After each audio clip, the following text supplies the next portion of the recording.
मृग नक्षत्राचे आगमन, शिवलिंगावरती चंदन ओटी सोहळा उत्साहात। श्री उत्तरेश्वर देवस्थान केमच्या पूर्वापार परंपरेनुसार हा दरवर्षी सोहळा केला जातो। यंदा मृग नक्षत्राचे आगमन रविवारी सकाळी 7:17 झाले। उत्तरेश्वर मंदिराच्या प्रथेप्रमाणे मृग नक्षत्राचं आगमन झाल्याच्या दिवशी रात्री 12 वाजता म्हणजे रविवारी दिनांक 8/6/2025 रोजी रात्री 12 वाजता परंपरेनुसार हा सोहळा संपन्न झाला।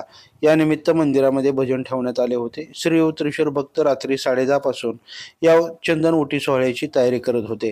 श्री उत्तरेश्वर भक्तांनी रात्री 12 मध्ये स्नान केलं। ओल्या पडद्याने भक्तांनी श्रीच्या शिवलिंगास पाणी घातले। त्यानंतर भक्तांनी शिवलिंगाची कळशी पारे, बनते शिवार, हार या गजरात कळशी खाली उतरली। त्यानंतर भक्तांनी चंदनाच्या लाकडाने पिंड घासली। त्यानंतर शिवलिंगाची दही दूध ओतून पाण्याने पूजा केली। त्यानंतर पिंडीला चंदन पावडरीचा लेप देण्यात आला। पुजारी समाधान गुरव यांनी शिवलिंग सजवले। याचा प्रसाद म्हणून उत्तरेश्वर टोनपे यांनी प्रत्येक भाविकांच्या कपाळावरती चंदन ओटी लावली। या ओटीने भाविकांना घासली। त्यानंतर श्रीची आरती करून या सोहळ्याची सांगता झाली। याची आख्यायिका पुढील प्रमाणे आहे।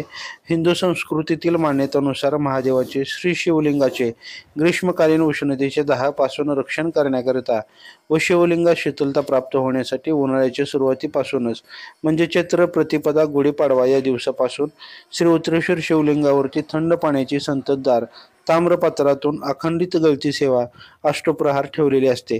ती मृग नक्षत्राच्या आगमनापर्यंत ठेवली जाते आणि मृग नक्षत्राच्या दिवशीच रात्री 12 वाजता उन्हाळ्याच्या उष्णतेने महादेवाच्या शरीरास झालेली दाहकता शीतल सुगंधित करावी या भावनेतून भक्तिभावाने केममधील उत्तरेश्वर शिवलिंगास उपस्थित भाविक ग्रामस्थ यांच्याकडून सुगंधित शुद्ध चंदनाच्या ओटीचा लेप लावून चंदन ओटी पूजा अर्चना भजन आरती आदी षोडशोपचार संपन्न करून थंड पाण्याची संततधार सेवा गळती सेवा समाप्त केली जाते।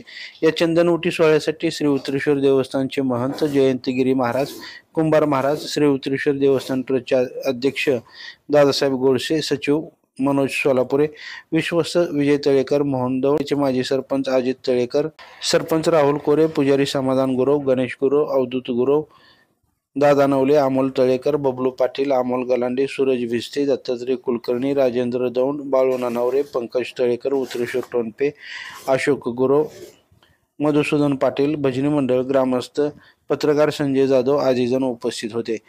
ताज्या घडामोडी जाणून घेण्यासाठी लाईव्ह महाराष्ट्र झोन न्यूजच्या यूट्यूब चॅनलला सबस्क्राईब करा, तसेच बेल आयकॉनवरती क्लिक करा।